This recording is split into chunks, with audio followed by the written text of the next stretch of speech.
intro. Let's move that. The year is 1982. A movie called This Is the End is in production. We've seen Superbad with Bill Murray and Dan Aykroyd come out. Absolute classic. Gilda Radner has starred in Mean Girls, wrote and directed. And today, we're looking forward to see who we want in This Is the End with our Supercast 1982. Oh, and hey, don't forget, Easy A will come out eventually. Starring Jodie Foster. I don't know how to do an intro. Oh my god. Welcome to the Josh. I wouldn't have even thought of that. That was clever. I'll give you that one. I mean, if This Is the End came out, Easy A would star someone like a Jodie Foster. Yeah, or Tim O'Neill. Or Goldie Hawn. Could have been Goldie Hawn too. She did Overboard. Yeah, but would she have been old enough to pose as a high school? You know, why Yeah, why not? Why am I even questioning that? And imagine who, just this would have happened. Anyway, so today on the Joshcast, This Is the End is a 2012 film starring a whole bunch of comedians playing themselves at the end of the world, and then the Backstreet Boys dance. That's was it NSYNC or the Backstreet Boys? Yeah, it was Backstreet Boys. Okay, so let's jump into this. For those of you who haven't seen it, go see it. It's really fun. It's a stupid midnight movie. You can watch this sober, drunk, high, or intoxicated upside down on a couch on shrooms, whichever you decide.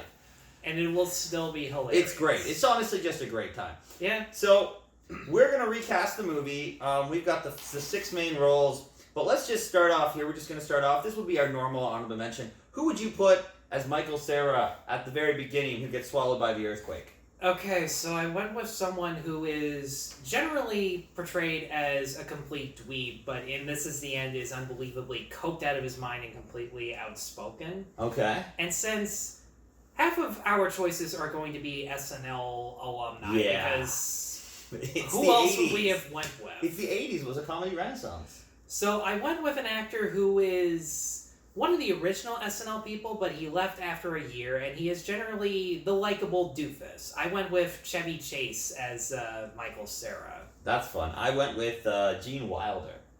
Ooh, it comes up later, and I will explain it when I get to my one pick. Okay. But yeah, they get swallowed up. They're memorable. They're quick. It's a great time. So yeah. And I can actually laugh at Aziz Ansari and Kevin Hart both dying. Greg, help me! It's too late for you. You're already in the hole. What the fuck are you talking about? I will just give you my pick for Craig Robinson's role then, because he's friends with Michael Cera in this movie. Are you sure? I was gonna wait on that one. I will wait because it's important. Okay. So let's jump right in. I'm gonna start off today. Seth Rogen is pretty much the lead in the movie, according to me and Google. He's Seth Rogen. He's high. He's an idiot. He's what you call a zit. I went with Jim Belushi. It just seemed like John Belushi? Yeah, Jim Belushi's the unfunny younger brother. Oh, the funny one. Yeah. Yeah, I went with that guy. After Animal House and all these Stripes and such, he's just really, really funny and awkward, and definitely is the Seth Rogen of the 80s. See, I get why you went with that one, and John Belushi is on my list as well, but I picked a different role for him that, kind of like with Chevy Chase portraying Michael Cera, would kind of offset our expectations and would defy the persona that he has been associated with throughout his entire career. So today, I'm predictable, and you're challenging. Possibly. But with Seth Rogen, I actually went with someone who was more of a slacker, but is still incredibly likable as a comedian, because that's my favorite thing about Seth Rogen. He doesn't necessarily have to be an alcoholic or a drug addict. He just has to be a slacker who has so much more potential that he realizes, because that's basically become his shtick. Mm-hmm. And the actor from the 80s that I think captures that the most is Bill Murray. Yeah, so that was... yeah. I have him on my list too, so... Okay. But yeah, Bill Murray as a lead would be phenomenal. Oh, totally. But yeah, I don't know. I think I like Bill Murray a little more than John Belushi, but yeah, that's a good pick. That's fair. He would definitely fit that slacker, as you were saying there, and just his reactions. Can you imagine Bill Murray's or even John Belushi's reactions to some of these events happening. You know what? The fact that the apocalypse is happening around them gives them the opportunity to do so many reactions that I don't think they've ever done in their entire career. Because, I mean, Ghostbusters has kind of sort of apocalyptic scenarios, but it's kind of downplayed to fit Bill Murray's style of humor. The whole you want this body routine where he just stone-faced goes, is that a trick question? I am very down with this. James Franco. He plays the best friend in this movie. Sort of, he's a little smarter, but, you know, he's a little more outspoken in this case. Who you putting as James Franco in This Is the End, 1982? Okay, so with James Franco, the whole persona that this movie satirizes is how artsy he is. The whole, just imagine this house is a part of me. You guys are inside me. Wow, we're inside him. It's huge. Instead of having an artsy person in the 80s, I went with someone who is just batshit insane, total conspiracy theorist, believes in shit that does not exist, like witches, aliens, ghosts, until the entire apocalypse happens, and he's like, fucking told you so. You know exactly who I'm talking about. I went with Dan Aykroyd because dude is fucking crazy. Yeah, that guy's, yeah. I have not seen him rant about alien sightings on Joe Rogan, and I do not plan on it. I know that he hired a coven of witches to put a hex on the John Belushi biopic, and because they're making another fucking John Belushi biopic, he is probably going to do it again. Yeah. I can't remember who's playing Belushi, but it's old now. It's not Mike Chiklis. I'm not sure, and I don't know if we need a John Belushi biopic. I think the time has passed. I'm gonna be honest, like, how many people, except for people who love 80s movies, are gonna be like, oh, John Belushi is the best? Yeah, exactly. You know, like, I don't Blues Brothers. You like Blues Brothers? Yeah, that's a fairly good pick. I like that. Especially because, again, like with all the apocalyptic stuff, he'd be the wise sage / mentor. There'd be an entire cult surrounding him of worshippers. Like, that's true. Just incorporate the Danny McBride cannibals with him. Imagine how fucking weird that would be. I actually went with Bill Murray on this one. Because of Zombieland. Okay. Because of how cool and chill he is in his cameo in Zombieland. He's easily the best part of the first movie. Yeah. The first movie's really great and very fun. It's not perfect. As you say, there's no perfect movie. But he's just so casual. He's like, I dressed up with a zombie to hang out with my friends. Like, can you see him just being like, yeah, I put on demon horns and I'm partying with this guy over here. He bought some alcohol. You know, he bought some of that Dan Aykroyd vodka over there. Yeah. Thanks for reminding me. Dan Aykroyd does have his own line of wine. He's weird. Yeah. I guess this is a random story. So I walked in, it was about 4 years ago. I walked into the liquor store in Elmira, and I guess Dan Aykroyd has a friend in Elmira. And I walk by, and I go in to buy whatever I was buying. I think I was buying vodka. And I'm like, oh, that's like Dan Aykroyd. So I walk in, I do that, and he's at the till signing autographs. I'm like, oh, it's Dan Aykroyd. And I go up to pay, and I'm like, hey, you're a funny guy. Thank you. And that was it. Didn't want to bother him. No, hey, I had that exact same feeling when I met Greg Sestero at the Princess. It's just like, I don't want to bug him all that much. But yeah, so he signed a bottle of Dan Aykroyd vodka and plopped it up there. I guess he has a friend in Elmira who's a huge movie collector, has a big house or something. But right on. But yeah, we both picked interesting underworld picks. You went with conspiracy. I went with people who've actually been through the zombie apocalypse. Yeah. Predicting his future life there. That's just how life is. The next one I had was Jay Baruchel. Is that the next one in order of importance, or are we doing Danny McBride? It doesn't really matter. I was going to do Jay Baruchel first. Let's do Jay Baruchel. Who you got? Jay Baruchel is someone who fits these actors' criteria, but doesn't really work with them all that much, which is what makes him an easy character to identify with throughout the entire movie. You understand how he feels like a stranger compared to everybody else. Mm-hmm. And I went with an actor who is kind of associated with SNL, but he's never been a cast member. He's just a reoccurring host who happens to be really funny and has a very successful movie career of his own. I went with Steve Martin. Oh, that's a good pick. Yeah, I was really struggling with Jay Baruchel on that one because I just sat there. I'm like, how many actors back in the 80s were successful but didn't have like a reoccurring set of collaborators. Because Mm-hmm. really, who has Steve Martin collaborated with that much? Martin Short. Okay, there's that. Michael But at Caine. the same time, Martin Short wasn't really an SNL person until after 1982, so it didn't really fit the criteria on that one. But that is a very Whoever good point. did Cheaper by the Dozen collaborated with Steve Martin a lot. I don't know that many like Steve Martin and Eugene Levy stuff, so I can't really say. He did 2 films with Michael Caine, one of them being Dirty Rotten Scoundrels. Yeah, I was thinking of Dirty Rotten Scoundrels, but I mean, Which does is anyone a great film. Does anyone associate Michael Caine with comedy all that much? Like with I get the Martin Short thing. Alfie. Like He did Alfie, right? I think he did. Yeah.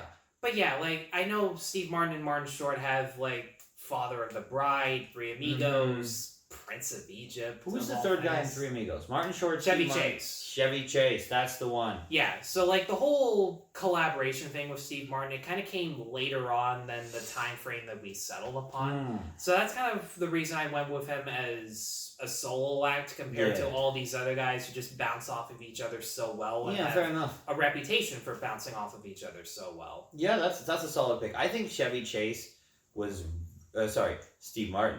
Steve Martin was like peak in the early 80s.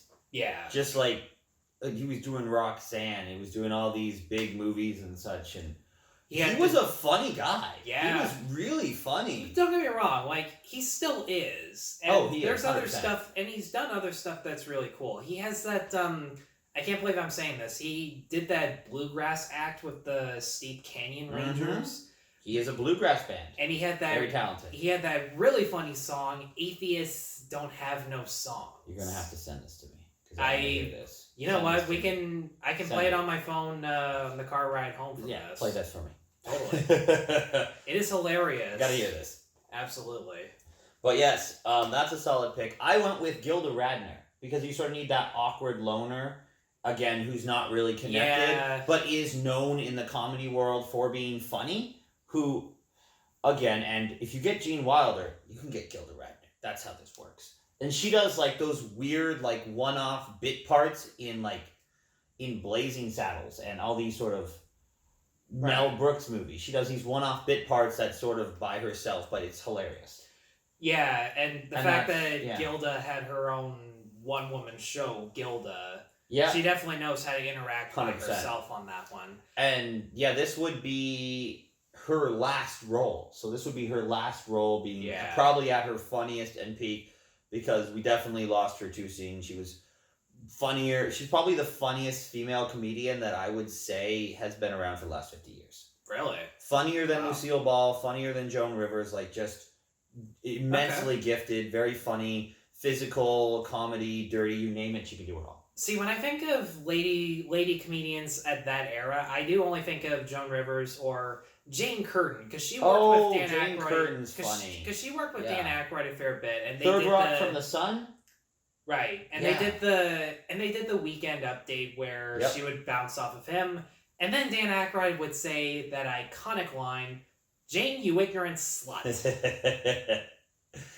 Yep, I bought the box set a while back. I bought them and then I just passed them on. But I watched all the first 3 original SNL seasons that were available on DVD. So wow! So you could get those, and those were fun. But Gilda Radner was the highlight for me. Just everything she did. It reminded me of what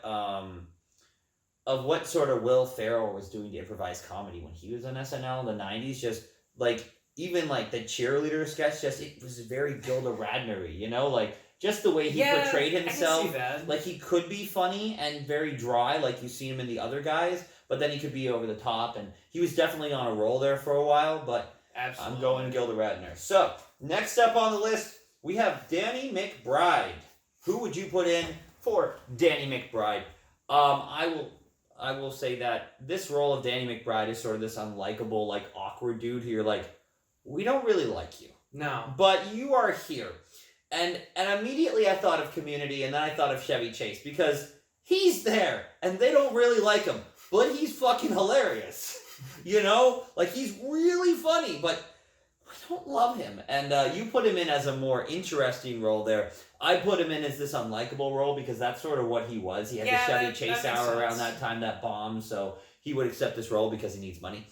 Yeah. Unless there could be that animosity where it's just like, you left us after 1 year for a film career, and look where that got you. That would be the joke.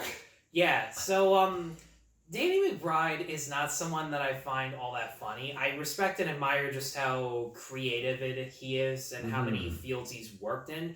And not gonna lie, there's stuff where I do legitimately find him good, like Alien Covenant. He was surprisingly one of the smartest characters in that movie. And Michael Fassbender was in there playing the flute. Yes, it's really sad when Danny McBride is smarter than Billy Crudup, but they found a way. But anyways, life finds a way. The thing that makes Danny McBride's performance in This Is the End my favorite of his, and the one that I find genuinely funny, is that it really does acknowledge just how big of a cliche his character has become. And surprisingly, I picked someone who was not an SNL alumni for this one.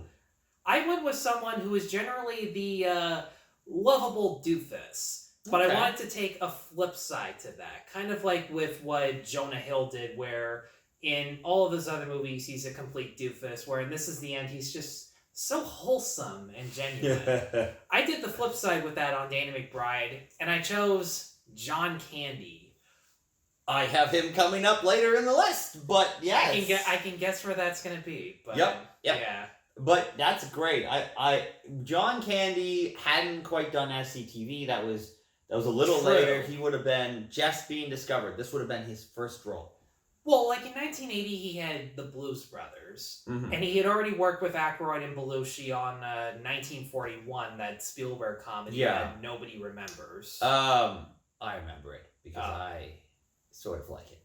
Oh, okay. I don't mind it. Like, it's not great, but I sort of like 1941. It's pretty neat. I've heard worse things about Always. Always is all right. It's all right. Okay. Yeah, it's all right. It won an Oscar, I think. For something. But remember, we talked in the car about what won Oscars, and things won Oscars that probably shouldn't have. Judy. Seriously, did anybody watch Judy? I saw Judy. It was okay. See, there were TIFF tickets available like halfway through the festival last year, and I still didn't buy one even though there was like a 2-day gap. My issue was more of the advertising. They advertised it as Somewhere Over the Rainbow and showed like clips of her when she was young and then when she was old, but it had nothing to do with her when she was young. It literally was her later life. They should have advertised that. They could have done anything else. She sang a ton of songs that are iconic. This is why I'm nervous but still want to see Respect, where Jennifer Hudson is playing Aretha Franklin. I'm curious, but like same. biopics are like Jennifer Hudson is very talented, can sing. I just don't know how she's going to be in that role. Yeah. Like, I'm not saying she can't play Aretha Franklin. In fact, she'd be one of my top choices. She would definitely have the voice for it. Absolutely. Because you definitely have to nail the voice and the mannerisms, and the family's got to be respected. Yeah. So. Which, I mean, most of that I feel she can do, but at the same time, it played at the Princess. I missed the opportunity to see it. What was that? That was Was it Amazing Grace? That's it. It was Amazing Grace. Yeah, it was a concert that was recorded in a little church in like 1960 something. And it was Sidney Pollack. He was trying to make it for decades and couldn't find the footage for some reason. I guess. Either way, that was probably the best Aretha Franklin biopic we get because it's just representing her. But we got lost. Where were we? You said... I said John Candy as Danny McBride because he's always the nice guy, and I would love to see him play an unbelievably huge asshole. Well, the next role on my list is Jonah Hill, and he's a lovable doofus. And I put John Candy in that because he's a lovable doofus. On SCTV, he's a lovable doofus. Home Alone, he's the highlight of that film, minus the iron in the face. I love the iron in the face. Him being with his polka band, it's so ridiculous and random. Yeah, I adore it. And him and Uncle Buck, compared I love that guy. Compared to all the booby traps in the house, and John Candy is the highlight for you. I love John Candy. I think he's very funny. I'm a big fan of Uncle Buck. I like John Candy too. I like Home Alone. I just think Macaulay. I think as I watch it more, I learned to appreciate the smaller things, and I still love the main thing. That's I fair. love the dinky cars and like the way he puts the train so the cardboard figures are moving. But I appreciate John Candy's role in it more and more as I watch it. It's this lovable doofus who, I'll give you a ride. You know, I was driving with Steve Martin once and playing trains and automobiles, you know? And and the fact that he took the time out of shooting, I can't remember what movie he was shooting at the time, to come out and shoot for like one day on this little movie for John Hughes, that really wasn't a John Hughes movie because he wrote the script and they didn't think it was going to be a hit. Yeah. And like, he seems like the nice guy. And if comedians are playing themselves, this is it. True.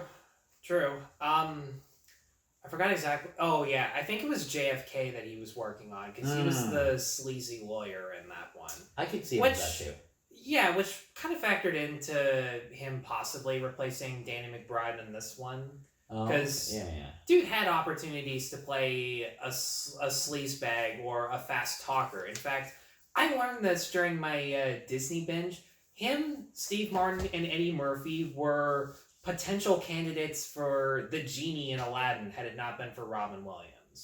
I'm okay with all three of those. Yeah, because like all of them have very similar qualities. But they have distinctive style of comedies that make them unique. That would have made that role iconic regardless. Absolutely, and plus John Candy did a Disney movie because very few people remember he was Wilbur in The Rescuers Down Under, and he was one of the best parts. The Rescuers Down Under was one of those weird movies that wasn't a complete movie. It was more of a direct-to-video movie, but had such a great...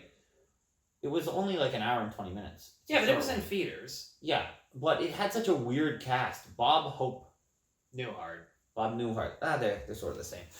Well, it was 13 years after the original Rescuers, and the original Rescuers is completely forgettable. It's the Aristocats all over again. In fact, Eva Gabor is in the Aristocats and the Rescuers. She plays like the evil person who lives in the swamp, right? No, that's Geraldine Page. Well, I remember I liked The Rescuers Down Under, and it just was an oddball Disney. It didn't really fit any of the other Disney criteria, and I think that's why I liked it so much. Yeah, I think that's what I appreciated. I mean, like George C. Scott as the slimy poacher. Like, how can you not enjoy that? I just appreciated the late 80s, like before Little Mermaid and such, because they were being so creative. This was the movie. This was the first movie after Little Mermaid, but because it wasn't a musical, and because there weren't any Phil Collins songs in the background, it was the one Disney Renaissance movie that nobody remembers. Yeah, but then like they were doing, they did The Rescuers and they did Oliver, and they did all these like delightful like mid 80s, late 80s Disney movies that I just like a lot better than the main Disney Renaissance films. Like if you said Beauty and the Beast or Oliver, give me Oliver. I know it's a mess, but I love it. Yeah, and like, well, I mean, I'm glad I watched it just for that one Billy Joel song, even though the rest of the movie is pretty lame. I love the shopping cart chase. Or if you said, hey, would you rather have Lion King or Great Mouse Detective? I'll take Great Mouse Detective any day. Like, Lion King's great. I just really like... Great Mouse Detective is I like good. the Great Mouse Detective. It is good. I like it. What can I say? Yeah. That's just me. So we're still on the Danny McBride. Yeah, Danny McBride. No, you went with Jonah Hill. I went with Jonah Hill. And I did John Candy, and you did... So I haven't gotten to my Jonah Hill one yet. And what I said about taking John Candy, the lovable doofus, and turning him into an asshole, I went with an asshole drug addict turning into a total sweetheart. I went with John Belushi instead of Jonah Hill. Because if you learn the stuff that he did on SNL and how he got fired and rehired all over again, you know that dude's got some baggage. In fact, Jane Curtin does not have anything nice to say about him now that he's gone. In fact, it does sound like there are a lot of Me Too shit that happened during that point. It would not surprise me. No, it wouldn't. I mean... At the same time, people were surprisingly dumber than they are now. The show was funnier, though. I will give them that. Oh, without question. It was probably the first 5 years of SNL were the best. But yeah, like, John Belushi has done sweetheart roles that most people have never heard of. Continental Divide being a prime example. Haven't heard of it. Yeah, exactly. It was a romantic comedy about a reporter who gets sent to the Rocky Mountains in Colorado because he stumbled on a story centered around the mafia, and they decided to have him lay low in Colorado for a short while, and his guide, who of course he does not get along with until it turns out they have some things in common, and then when he has to say goodbye, he comes up with so many different ways to come back, namely these gags on a train where he's just like, oh, I kept forgetting my luggage, oh, wrong stop, shit like that. Fair enough. Yeah, I've heard some things. I don't know what exactly is true, because, again, it's hearsay, and they can figure it out, but that's a really good pick here. That is a nice guy role. You were definitely going against the grain today, and I'm picking predictable. Because let me tell you, in place of Craig Robinson, I put Richard Pryor, because that man is great. That man is funny. Absolutely. He is Superman 3. I should still watch because he's in it, but just his parts. Just him complaining about computers and like him just being Richard Pryor for like the first 45 minutes of the film and not seeing like Superman. I thought you were gonna say him like dragging a blanket as he's reenacting Superman, and he just landed right in this plantation. Oh, Richard Pryor is so funny. My other pick I might have gone with was Eddie Murphy. Yeah, I almost went with him because like he started SNL in 1980, but I felt like dude hadn't really gotten that popular until around the time he left, which was 84. Oh my goodness, I love his. Because like 84 was Beverly Hills Cop. Have you seen his Mr. Rogers sketch? I've seen. You know what? It's so good. It's so good. I've actually rewatched the most recent one on his reunion. The one time that he hosted, the first time he had been back in like 30-some years. It's good. It's really good, his sketch on there. Ah, boys and girls, so much time has changed since the last time we talked to each other.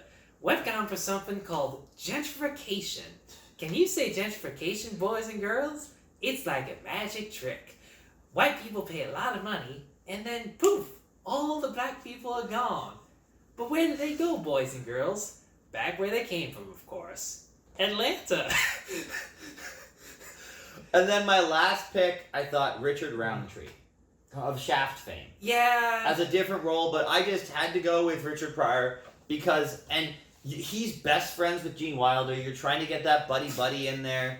Like, and then he knows everyone. Richard Roundtree is best friends with Gene Wilder? No, Richard Pryor. Richard Pryor, Gene Wilder, Gilda Radner, they're a little pack. And then you have Dan Aykroyd and Chevy Chase. They're all a pack. You've got these two groups of friends meshing, and it makes for absolute magic on screen.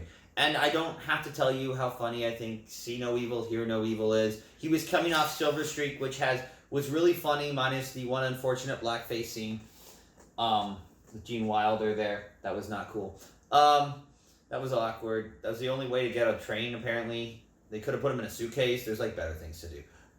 Moving on. But yeah, I think Richard Pryor is hilarious. If you've seen his stand-up specials, literally just having him riff is the best thing you can let him do. Yeah, and he's like the one guy that really stands out amongst the others because he was a giant before SNL. Mm-hmm. So, if anything, he'd be the guy that everyone would be worshipping. I don't think he was ever on SNL. I don't think so either. I don't think so. And there are some opportunities to make fun of his personal life, like the time he accidentally set himself on fire and burned all the skin off of his back. You can make cocaine jokes, and yet you can... Which would make it even more baffling when he's the first person who gets, like, raptured up to heaven, and everyone's just like, why him? And that's why, when I was saying coming around, because Craig Robinson has a little bit of dialogue before Michael Cera is taken away with him. Oh, okay. So then you have the Gene Wilder and classic Richard Pryor pairing for on screen for a minute or two, where they're talking together, and then this happens, and it makes sense.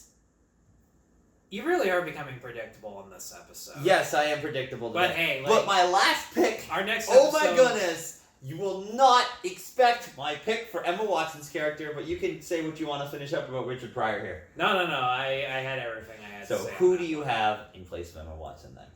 I picked, oh man. If we pick the same weird pick, I'm going to be surprised. Okay, so I just sat there, I'm like, okay, Emma Watson, probably the best walk-on cameo just because of how random it is and how she goes from being their greatest ally to being their worst enemy, and everyone's just like, Hermione just stole all of our shit. And when I think of this one lady who everyone thinks of as the attractive fantasy actress that we all grew up with. In the 70s to 80s, Brooke Shields. it was Carrie Fisher. Oh, so it's the Blues Brothers with the rocket launcher. Exactly. I love it. Let's do it. Because really, imagine her pulling out like a lightsaber or a blaster, or in the Blues Brothers case, a flamethrower once she realizes she's the only woman amongst a group of guys. Yeah, I'm in. Gilda Radner. Totally who, in. Let's face it, Gilda Radner was not an action person, so she would not have been able to do anything for her in that circumstance. And just, yeah, you bring up Blues Brothers because it's great. she It's couldn't be a total fantastic badass, film. and since we both put I do think John that Belushi in our casting choices, and since they both, I believe they both dated, didn't they? I'm pretty did she sure date a Dan lot of Aykroyd? people dated on that show. Yeah, it was complicated. It was weird. She ended up with Gene Wilder, and that really took him out of the film industry after a while because he missed her too much for a while. So that was a very interesting choice. Yeah. But yeah, weird. I went with Carrie Fisher because when she flips out and like attacks everybody, or when she's the nun in Jay and Silent Bob Strike Back and asks for, and she can turn into the nun from Blues Brothers, just pull out a ruler and beat the shit out of She is very all of funny. them. She's definitely underrated as a comic. Yeah, in fact, she basically was the Blues Brothers nun in her Charlie's Angels 2 cameo. Everyone fair enough. Everyone talks over her, and she just like. Yep. Yeah. Yeah, I'm totally cool with that. My pick here. I'm talking Oscar winner. You need someone who's doing... This is my weird pick. You need someone who's big around this time, who has these blockbuster movies out. And blockbusters for the 70s and 80s means a lot of different things. They're more smaller films with bigger casts. You need someone who's going to be Sophie's Choice coming up. Someone who's Ricky in the Flash. Meryl fucking Streep. I want them to be standing around talking about how Meryl Streep, who's gonna fuck Meryl Streep, and then she stole their shit. That's who I want. She's what, 34 at this time? This is the perfect balance of ages because you've got a bunch of older comedians, so you're looking at like maybe an 8-year age gap. You got an 8-year age gap between these older comedians and Meryl Streep, and she does this hilarious, ridiculous walk-on cameo, steals their shit, and leaves. That's my pick. I can only imagine how that would play out. Like, once she realizes that they want to have sex with her, what does she do? She just pulls her Oscar out of nowhere and just... No, she pulls a lion out because she was in Out of Africa. She's just a pet lion she carries around. That's true. And it growls and tries to eat one of them or something. Did she not do an action movie where she was like rescuing her hostage family or whatever? And It very well could be. There's a lot of Meryl Streep movies, but like the biggest deal in Oscar movies around this time was Meryl Streep. Yeah, and think of it, the biggest deal in popular movies or in Oscar, like if Harry Potter had come out in the 70s, it would have been Oscar worthy because it would have been groundbreaking, right? The biggest deal around that time was Emma Watson. She was this big franchise star. Meryl Streep was this big star who was doing all these different types of movies that were similar, dramatic, and it was like, yeah. So. But, wow, I did not expect that, and I definitely would not have picked that. Do you want to hear my other pick? Just go for it, man. I was thinking, since the 80s are completely inappropriate, what if it was 1982's E.T. stars Drew Barrymore? Okay, you took me off guard on that one. Because every 80s comedy has some inappropriate something. Revenge of the Nerds, Meatballs, you name it, they had something inappropriate that's not acceptable today.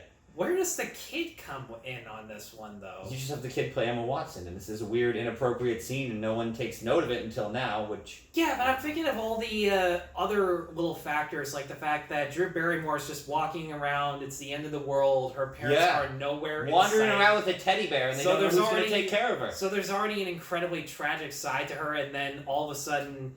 It turns out she's hiding a machine gun in her teddy bear or something like that. It's a grenade. I don't know. It sounds so bizarre. Imagine if the girl from The Rescuers just pulled a machine gun out of her teddy bear and... Well, the climax of The Rescuers... I'm in! Let's do it! The climax of The Rescuers is literally Geraldine Page not knowing how to shoot a shotgun and Muskrat is beating her over the head with a rolling pin. And a 6-year-old girl steals a freaking riverboat, and that is the most implausible thing. Hey, someone's gotta be the African queen. Even though they're talking mice, muskrats, and rabbits and turtles who are all the exact same pint size for some reason. Yeah, no, but I went with Meryl Streep ultimately because it just seemed the awesomest. I would not go that far, but I mean, I've seen Carrie Fisher be a badass. Oh, even Carrie though Fisher's she great. fails miserably at trying to kill 2 people. I thought you were going to say 70s and 80s bombshell. I thought you were going to say Farrah Fawcett or Brooke Shields. So.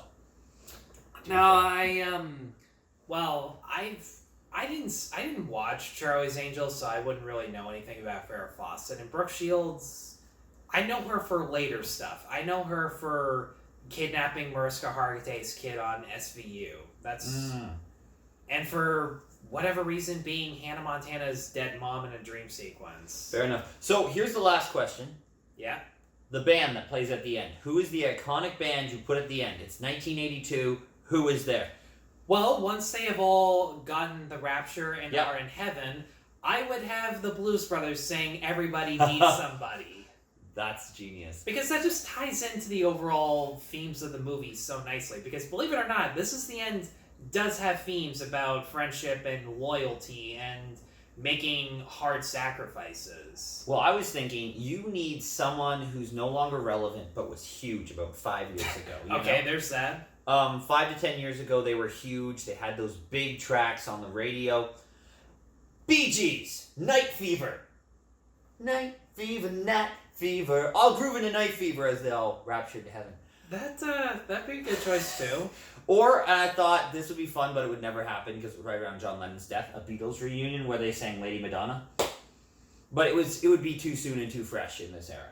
I guess. But like you get Paul, Ringo, and all the surviving members. So yeah, but I would just love to see the Bee Gees there because they were coming out with they were still sort of relevant. They had the Spirits Within in '79, and they were still touring. But imagine if you're watching on screen and the Bee Gees just show up. I know, but like thanks to Sherlock, they will always be relevant.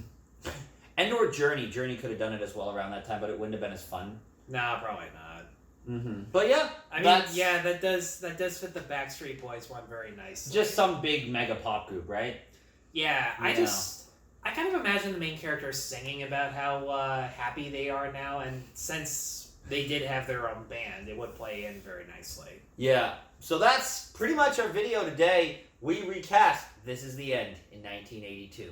So coming up next week, we get a preview of the upcoming franchise they're working on, Ghostbusters, see the first sneak peeks on E.T., as well, check out the new images of Rambo First Blood.